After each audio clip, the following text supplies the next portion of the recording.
परमात्मा की याद भी पूजा है।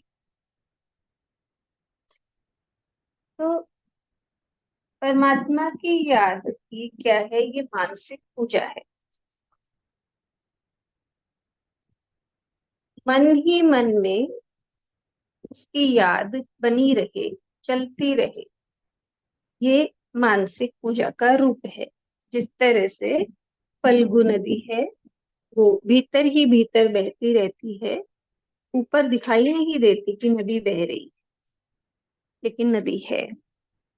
वैसे ही हमारे भीतर में परमात्मा की याद चल रही है, तो ये हमारी पूजा है। ऐसा नहीं है कि हम उन्हें दिया बत्ती करें या अगरबत्ती कर जलाएं तो ही पूजा हो, बल्कि उसकी याद है तो हमारी पूजा ही हो रही। उसकी याद बनी है और हम कोई भी कर्म कर रहे हैं स्थूल के, तो वो भी हमारे पूजा की श्रेणी में ही आ जाते हैं। दूसरी है कि प्रेम वो चीज है जो इंसान को कभी मुरझाने नहीं देती। तो जैसे जल ही जीवन है, जल के बिना कुछ भी नहीं, सब मुरझा जाता है,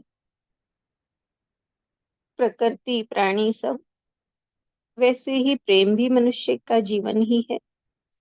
प्रेम के अभाव में ही दुख है, प्रेम के अभाव में ही चिंता है, प्रेम के अभाव में ही कष्ट है।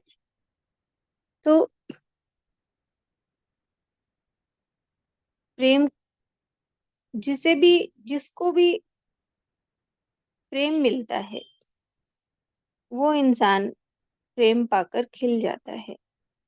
क्योंकि प्रेम जीवन है, प्रेम प्राणों में संचार देता है, प्रेम ऊर्जा है, प्रेम आशा है, उमंग है, उत्साह है, सब कुछ है। जैसे पौधे में जल डालते ही उसकी पत्तियां पत्तियां खिल जाती है, वैसे ही प्रेम मिलते ही प्राणी के अंग अंग में उत्साह, उमंग, एक नव जीवन उसे मिल जाता है।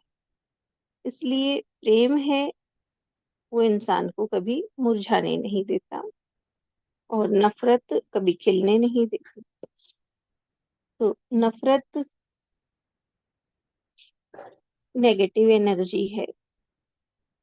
जिस तरह से पौधे को गर्म जल से सींचा जाए तो वो खिल नहीं सकता, इसी तरह से अंदर में नफरत रहे तो वो हमारे जीवन को कभी खिलने नहीं देती। हरि ओम।